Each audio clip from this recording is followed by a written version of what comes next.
जी पश्चिम उत्तर प्रदेश में बड़ा रण है। मैंने देखा बीजेपी के सारे दिग्गज नेता और आज अखिलेश यादव और जयंत चौधरी भी उधर हैं। क्या चल रहा है पश्चिम में?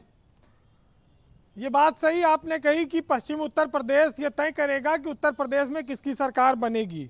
मामला यहीं से आगे जाएगा और ये जो 2 चरण का चुनाव है जिसमें करीब 125 सीटें आ रही हैं, यही बताएंगी कि उत्तर प्रदेश में बीजेपी सरकार बनाएगी या अखिलेश यादव का गठबंधन।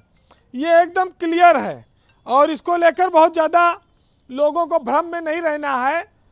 ये बात जरूर है कि सब लोग अपनी अपनी लड़ाई लड़ रहे हैं, लेकिन चर्चा इस बात की भी है कि उत्तर प्रदेश की विधानसभा में अगर सपा और भाजपा ये पहले दूसरे नंबर के दल होंगे तो आरएलडी शायद इस बार तीसरे नंबर का दल बन सकता है। वो बीएसपी और कांग्रेस को पछाड़ सकता है। ये भी पश्चिमी उत्तर प्रदेश तय कर सकता है। लेकिन बात आती है जब ब्रजेश जी समीकरण की, तो समीकरण के बजाय लोग तकनीक और संसाधन पे इस बार चुनाव लड़ रहे हैं। समीकरण पर ध्यान कम दे रहे हैं या देना नहीं चाहते जानबूझकर। पश्चिमी उत्तर प्रदेश में जब किसान ने आंदोलन कर दिया 3 कृषि कानून के लिए, उस गुस्से को बीजेपी शांत करने के लिए अपने ऊपर काला तेल तक भी बर्दाश्त कर रही है। उसके नेताओं का विरोध भी हो रहा है और उसके बावजूद आप देखिए कि टिकैत ने धावा बोल दिया कि ये डीएमएसपी 15,000 वोट लेके चुनाव कराने आएंगे, मतदान कराएंगे। ये सब चीज़ें बीजेपी के लिए बड़ी कष्टप्रद होती जा रही हैं। उनके नेता जहां जाते हैं उनके सामने ये सब सवाल आ रहे हैं। ये 5 साल बाद चुनाव आया है, लेकिन जाटों ने जो भरोसा किया था बीजेपी पर, 40% वोट दिया था, वो इतना इस बार खुलकर उनको समर्थन देंगे या नहीं देंगे, ये सब बहुत बड़े प्रश्न हैं।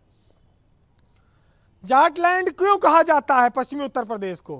क्योंकि वो किसान है, क्योंकि वो गन्ना बोते हैं, उनकी आमदनी का सबसे बड़ा स्रोत खेती बाड़ी है और उनके सामने खेती बाड़ी का जो संकट आया जिसको लेकर आंदोलन किए, उन्होंने बड़ी तकलीफें झेली।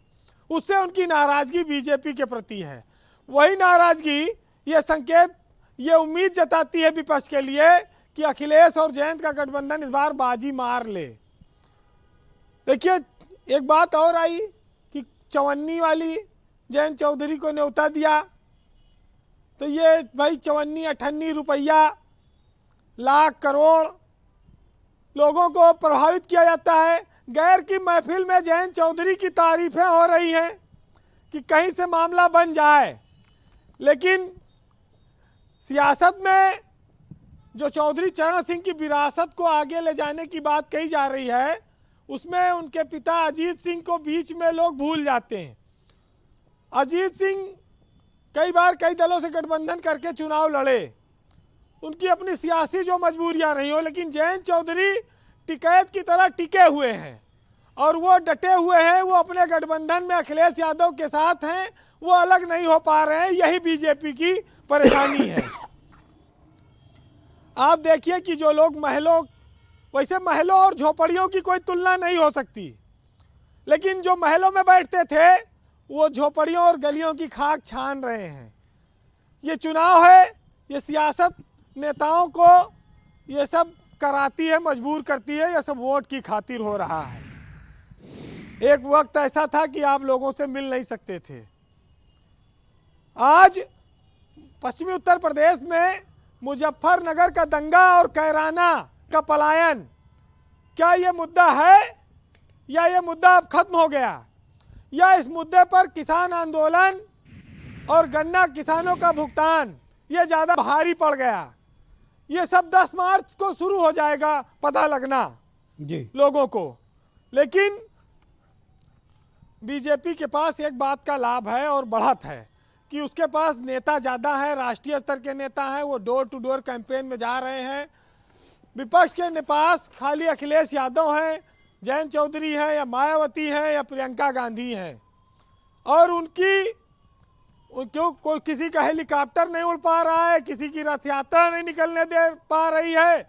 अजीब अजीब से मामले हैं जी। आज हेलीकॉप्टर देखिए घंटों बैठे रहे अखिलेश यादव दिल्ली के हवाई अड्डे पर उड़ने की अनुमति के लिए। और बड़ी देर बाद उड़े। और लेकिन जब वो वहां पहुंचे तो उन्होंने साफ किया कि गन्ना किसानों को अब मिलों के सामने धरना नहीं देना पड़ेगा। ये एक बहुत बड़ा ऐलान है, क्योंकि अगर 15 दिन में भुगतान हो तो कोई किसान धरना देने नहीं जाएगा। उसको तो पैसा चाहिए अपने बच्चों के पढ़ाई के लिए, भविष्य के लिए, बेटियों की शादी के लिए। ये सब गन्ने से ही आता है और उसका परिवार पालने के लिए ये उसकी अर्थव्यवस्था है। अगर वो समय सुचारू रूप से चलती रहेगी तो किसान बड़ा खुशहाल हो जाएगा। किसान को आरक्षण बाद में मिले, जो आज मांगा जा रहा है, जाट आरक्षण और जाटों के लिए तमाम सारी सुविधाएं कही जा रही हैं, वो सब दूर की कौड़ी है। अगर खाली पेमेंट सही समय पे मिल जाए तो उसका जीवन चल जाएगा।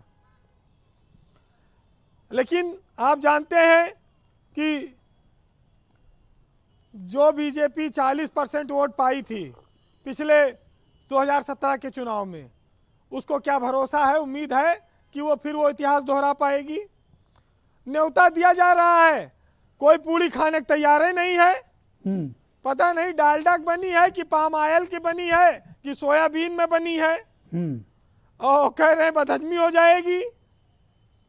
भाई किसान जो है वो तो अपने जीवन में उसके क्या है, खेत है, बैल है, गाय भैंस है, चारा है, हरियाली है, यही सब उसका जीवन है। बरसात पे, मौसम पे उसका जीवन निर्भर है।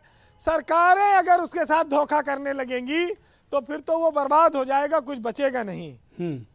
बहरहाल अपने यहाँ कहा जाता है ब्रजेश जी, पश्चिमी उत्तर प्रदेश में, कि घर अधूरा खाट बिना और तराजू अधूरा बाट बिना, और राजा अधूरा ठाट बिना, और उत्तर प्रदेश अधूरा जाट बिना।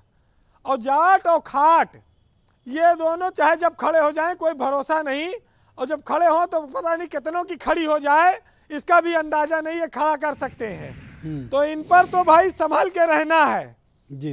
बहरहाल एक साहित्यकार ने लिखा है कि जो चुनाव में लोग पैसा दे के खरीदते हैं वोट, कुछ नेताओं को प्रभावित करते हैं उनके लिए, कि सुनिएगा कि वो फिजाओं में जहर घोलता है और घर के सारे राज बाहर बोलता है, और करता है दावा वो जिंदगी को बदलने का, पर मेरा जमीर वो सिक्कों में तौलता है।